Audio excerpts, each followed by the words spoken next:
Hello everyone, it's a Caribbean Bookworm, and in this video I will be giving a review for The Call of the Wild, written by Jack London.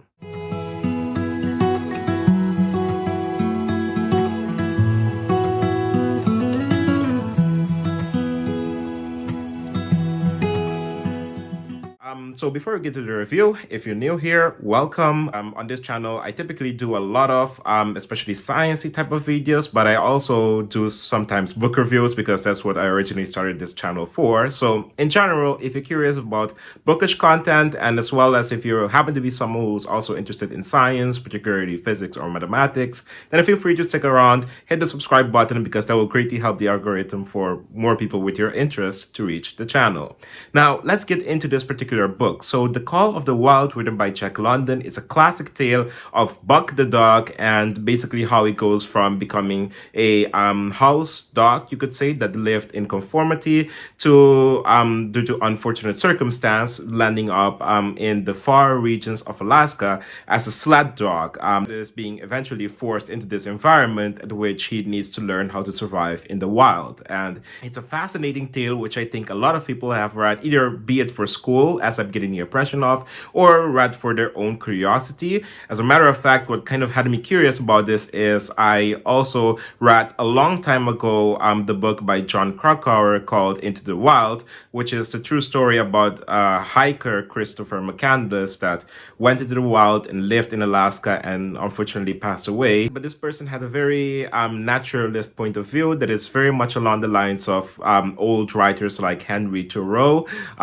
in which he wanted to live off of the, you could say, urban or city landscape and pretty much live as much of a secluded and minimalistic life as possible. And one of the books which he constantly referred to was The Call of the Wild. So I was intrigued because of that, and I wanted to read this book, and it turned out to be a very beautiful story. So the story is, as I've alluded to just a couple of moments before, that it is about this dog called Buck that goes through a lot of trials, basically, which transforms him from a more submissive dog to a more wild dog. And there's a lot that happens throughout the story, which I will try my best not to spoil, as I want to make this a spoiler-free review. But I will start by saying that there are some caveats which I really do need to point out, or one particular caveat which I really feel like I need to point out before anyone jumps into this book. And that is, even though I heard that this book is being read a lot of times in schools and such, like that's the impression that I got by looking on Goodreads, by looking on Amazon, and just on the internet in general.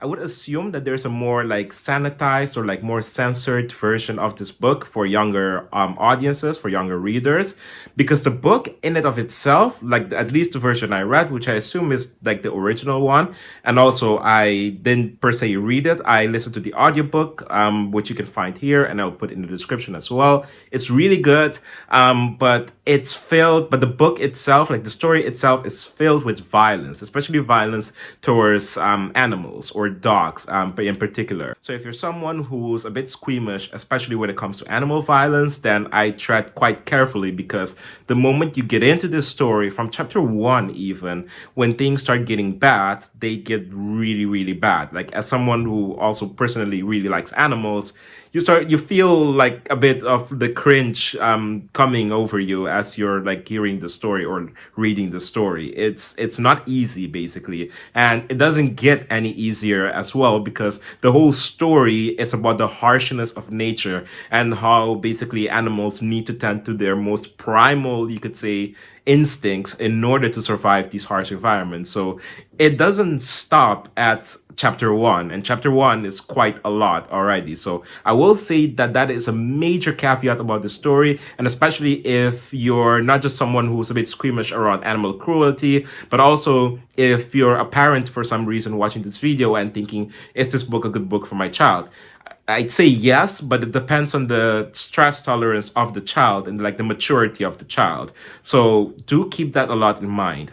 But even with that caveat, I will say there are many pros and perhaps some cons with the book. So I will start with the cons because I really want to talk about the pros in like full-fledged detail when I get to them. So the only con, or the only two cons I could find with this book was, for one, at certain times it feels like the story is a bit more stagnated, particularly because the story follows not just Buck going directly to becoming a sled dog, but he goes through various owners basically. Like he experiences various people that bought him and wanted to use him, and because circumstances happen to these people, like circumstances related to the wilderness or else, he kind of goes through these various people who he experiences life with. This marks basically the influence of which the man had basically on the entire trajectory of Buck's life, you could say.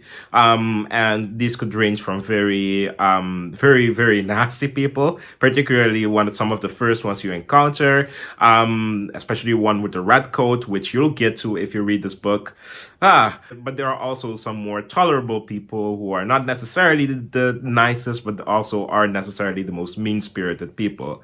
Particularly also one of his masters, which is known as Francois. But all in all, the reason I say that the story feels sometimes a little bit slow is because there's so much interesting thing to look forward to in this story, but a lot of that happens near the middle, or you could say the third like quarter of the book onwards. Like is where I felt like the most compelling stuff starts really kicking in, and the rest is built, like the first half of the book is like the build up to that. So perhaps it serves its purpose in that sense, but you do feel like because at least in hindsight, when you get to those really good parts of the book, they're so good, and you feel like, shoot, I had to wait so long to get to such great stuff. So that is one thing that I will say. The only other con that I will say has more to do with like the English narrative of the story, which I assume might be a problem more or less if you bought like a physical copy of the book and you're reading through it and it's written as it was originally published. This book was published, by the way, in 1903, so like in the very early like 20th century. So it's a very old book, and you can imagine then that the English like language that was used is a bit more terse. So it might not be the easiest read. That's the impression I got, at least by reading online from some other people who've read the thing. I've listened to it in audiobook format, as I mentioned before, and that might have made like a major difference, you could say, in my experience. I didn't feel problem with keeping up with the story, but it might be something to keep in mind. So with all of those cons out of the way, let's talk about the pros. The pros, I almost don't know where to start, but I do know somewhat how I want to structure this. So the first major pro I'd say is the overarching story with this. Like the story is one that is woven in very carefully, and even though I mentioned in the con that it feels slow, like for example the first half like is built up to like the great stuff that happens in the latter half of the book, even those build ups have their particular meaning, so to say, and they have a role to play in the manner at which Buck experiences and goes about things in later on in the story, as well as the way that Buck perceives man, and also just in general the things that kind of contribute to his transformation towards becoming a wilder animal. So these things that happen in the beginning are really important. And not only that, but the fact that Buck himself is treated as basically he's the protagonist of the book, like the dog, and you're seeing everything from the dog's perspective, it makes it a very interesting narrative at which, even though you're getting the hint of what like the people are doing, the context of it, because there is a historical context tied to this story, even though it's a fictional story, it's tied to the like historical time period known as the Yukon Gold Rush, which was a period again in the late 1800s to the early 1900s in Canada, in this region of Yukon, which is basically a region that borders Alaska.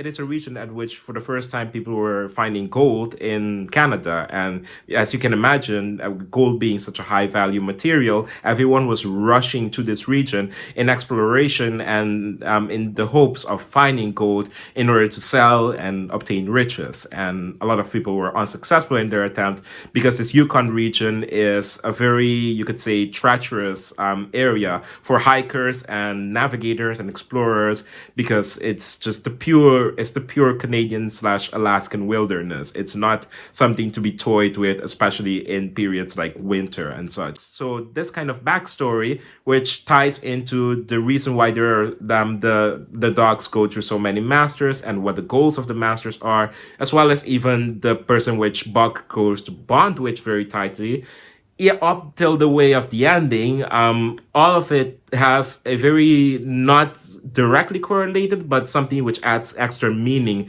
to the story. And you can clearly see that this is what inspired Jack London to kind of write this story in this manner to begin with. So that's my first pro. My second pro about this is Buck, like himself, like Buck as like the character journey basically of the protagonist in this book. So the dog Buck goes through so much and so much, especially hardships and cruelties, which again, it's kind of very hard to stomach, but at least initially, depending on who you are. But the fact that the author writes this in a very raw and realistic way makes it so that the transformation from Buck being a house pet to like a wilder animal, it makes it more believable. Like you believe the transition because it's something which, even though, for example, it's a dog going through this very harsh environment, everything that he's been through, like eventually adds up, piles up, and it makes sense as to why he would be able to triumph some of these intense situations because of everything that he experienced.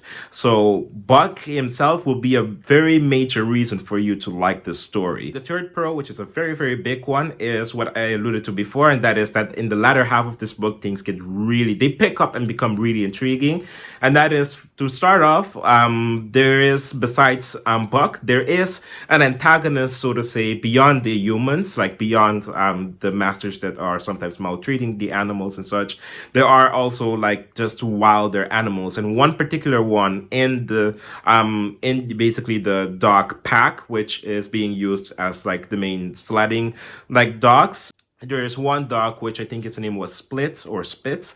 I will put the name here. And he was, you could say, the leader of the pack and was somewhat very aggressive. And throughout the story, he kind of plays in like a bully, so to say, for Buck.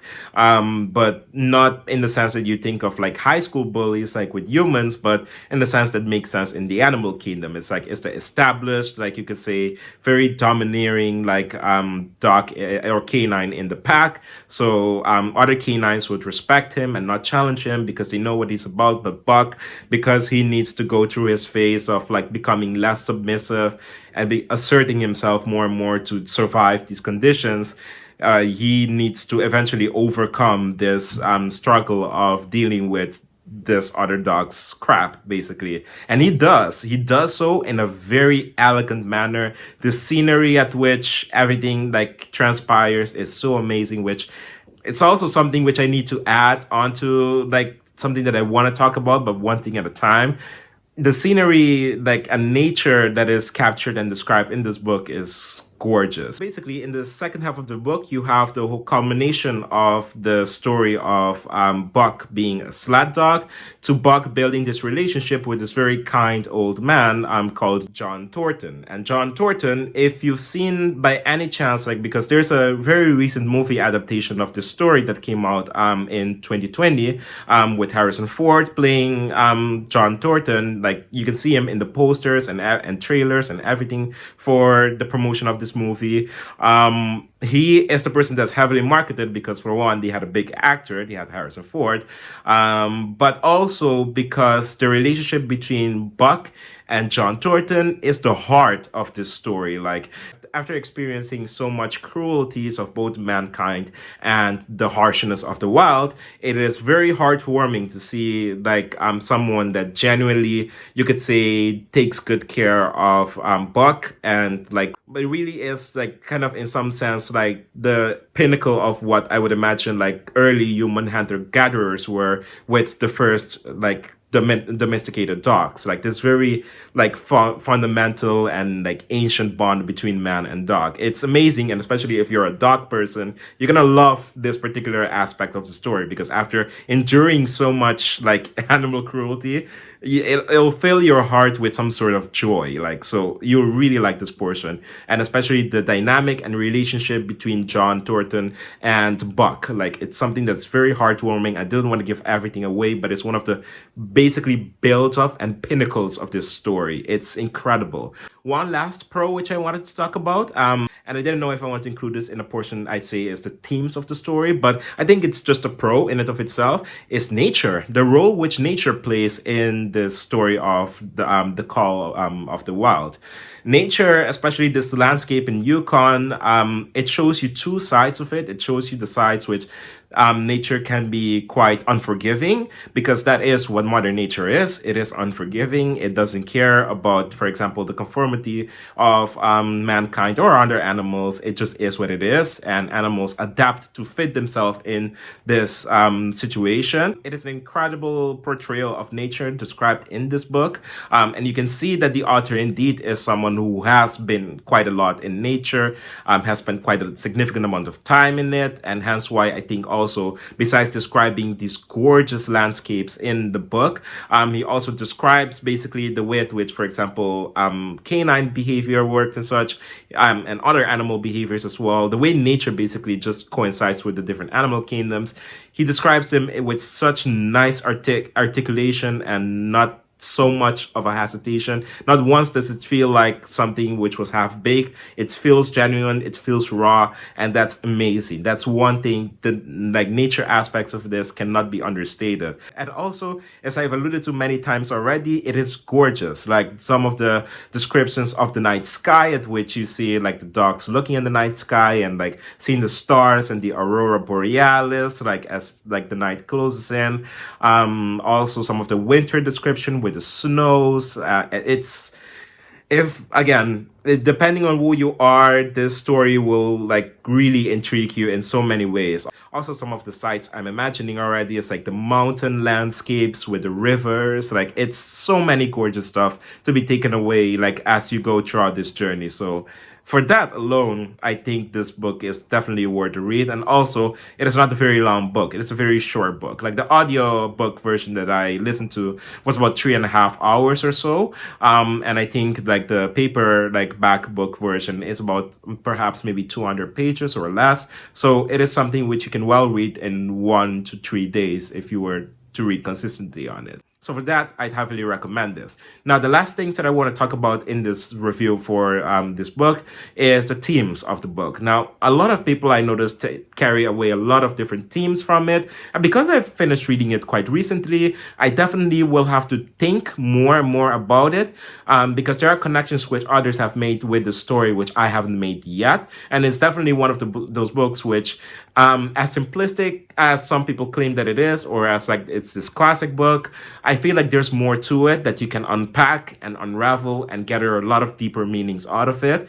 What I took away from it is that there are some three pillars, I would say, that this are the main themes of this story. The two ones that I think is the most in your face and obvious is that it is a story about a living being going from one particular stage in its life to an entirely different one through various circumstantial events that happen. And these circumstantial events that happen are for the most part out of that living being's control, but it serves in a way a lot like, it serves in a lot of ways like a very nice biology type of like scenario at which you have like the survival of the fittest. If the animal is not fit enough, it will not survive the harsh environments and conditions that it faces. So it finds itself adapting, and if it does so successfully, then things will go well, and it might even produce offsprings which would survive in harsher environments. So it builds a lot on this principle, and that is clearly the main message of this story.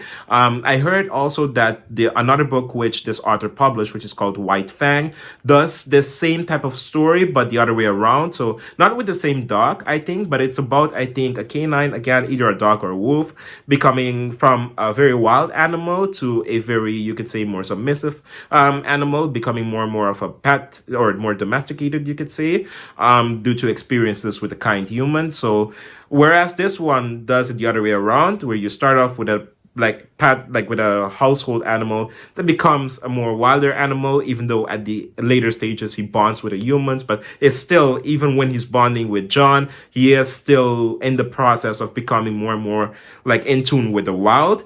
The White Fang, I heard that it's supposedly the other way around, so I'm curious about that, and perhaps I might give it a shot in the future, but no promises there. So that is one of the pillars. The other pillar, which I think this also, like this book also heavily hints towards, but perhaps in a less direct manner, but it does imply it quite a bit, is the theme of ancestry. Like, it talks a lot about how Buck feels this call to the wild. It is the thing that is the title of the book, and also the thing that is constantly referred to, that like he hears the calling.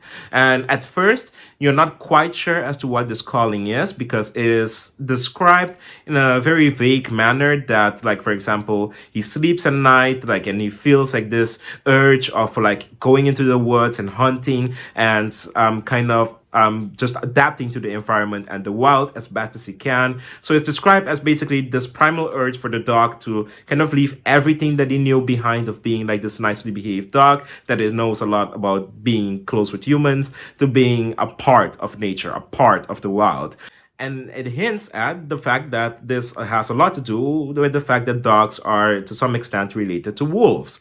And wolves are famous for the Alaskan and Canadian landscape. And wolves were also not domesticated, so they're purely instinctively wild animals. And it alludes that there's a fire within Buck that is trying to radiate outwards, that has this aspect in him as well. And perhaps that is the thing that is calling him and pulling him towards the wilderness. So that is a very interesting theme that you can write essays, I'm sure, of on when it comes to this book. And third pillar, which is what I personally took from this book, is in the spirits of the both things that I mentioned, but with my own added flair to it. And that is that, for one, building upon on the first point, if you're not someone who can adapt and survive to the harsh extremities of life, whether that be like being purely in the wilderness, or that being just circumstantial things in your social day-to-day life, then you will simply not survive, because you have to like kind of step up, become accountable, and become assertive in the way at which you go about living and go about pursuing life. You cannot remain very timid. You have to have that fire within you that kind of draws you towards your calling, so to say, whatever that may be. So in real life, some people might point to this, their calling, you could say, being a more explicit thing that is basically the same as Buck was feeling drawn towards the wilderness. Perhaps mankind itself is, in some sort of primordial sense, drawn towards the wilderness. I think this is what, for example, earlier in my video I mentioned Chris McCandless. I think this is what Chris McCandless took from the book, that makes it one of his favorite books, as well as perhaps many other people who I may not even know about. This book is very much it chives with people who are very much of a naturalist type of mindset. And I like that about the story. I personally also found it to be quite inspiring in that sense, even though I don't think I will live out that philosophy to its extremes. But I do see the value in it, and I think there's a lot of profound, deeper meaning to that some would say is even of a more spiritual meaning. So that is one thing. And building up on the second point, that call, you could say, that Buck had, that call and that drawing towards the wild that is of a more deeper ancestral root. One could argue that in someone's own personal life, in the case of humans, if they listen truly to their heart, if they follow that which absolutely scares them, like despite knowing that they might very likely encounter troubles, failure, and they still go ahead and dare take those risks, they might encounter something which they have never been able to imagine before. They might encounter their best version, basically. And I think that is a very nice message, basically, and also quite profound, which most readers might perhaps leave even taking away. I saw little snippets here and there. There aren't a lot of reviews for the book, unfortunately, on YouTube. But I saw that the people of which I did see that did review it also had a very similar takeaway. And I think that for my third pillar, I will mention like those two things in unison. I'd say that the combination of this book being about transformations through life, of going from conformity to whatever that is your calling, and embracing that with grace, with persistence, with grit, that will lead you to have that fire within you, and basically nourishing that fire to a point at which you would be able to achieve the greatest things for yourself, whether that be of an adventurous spirit, whether that be like exploring nature, or exploring different facets of the earth, like whether that be navigation, like on the ocean, or mountain climbing, conquering things physically, your athletic capabilities or so, or more intellectual things, be it like your pursuit of knowledge, or any other things which is your pursuit, like business, finances, spiritually, psychologically. There are very core things at which I think one could extract from this book, and it all boils down to those three pillars, I personally think. So I'm very curious, if you've read this book, what did you think about it? Let me know if you've also gathered these very similar messages from it. I thought this was a great book. I don't know why it took me so long. I took so long to read it, but I definitely recommend it, especially if you've watched this and you thought that it might definitely be your cup of tea. If you keep everything that I said in mind, like especially the just the one caution which I said about the violence towards animals bit, then I think you would be fine. And I think if age consideration is something you're thinking about, it's definitely okay for, I think, early teenagers and above to read, and maybe even like a child, like maybe someone that's about the age of 9 to 10 years old or so, depending again on know your child is what I want to say. Know your child, know what he or she can tolerate, and then decide whether or not you let them read this book or read the more sanitized and more censored version of this book, as I think just the story itself has a lot of beautiful things you can take away from it. So, with that, I conclude my book review, and I hope you liked it. I hope you enjoyed it. I think it might be a bit longer than other book reviews, which I do, which is typically around like maybe 15 minutes or so. But that's because I had a lot to say with this book. This book was incredible on so many layers, and honestly, because I haven't read a novel in so long, like I read a lot of physics stuff, and I haven't taken the time to properly enjoy fiction in a long time. This book really, it reminded me why fiction is so awesome. It reminded me how much you can extract from fiction and learn from it. You can learn so much from a novel or a book, even if it's like not a non-fiction thing. Like even if it's a fiction, you can extract things, you can extract deeper meanings, and you can sit and think about it. And doing more sitting and contemplation slash thinking is definitely what I will be doing after reading The Call of the Wild. So I hope you enjoyed this, and I hope to see you guys for further bookish content. Bye bye, and have a great start of the new year.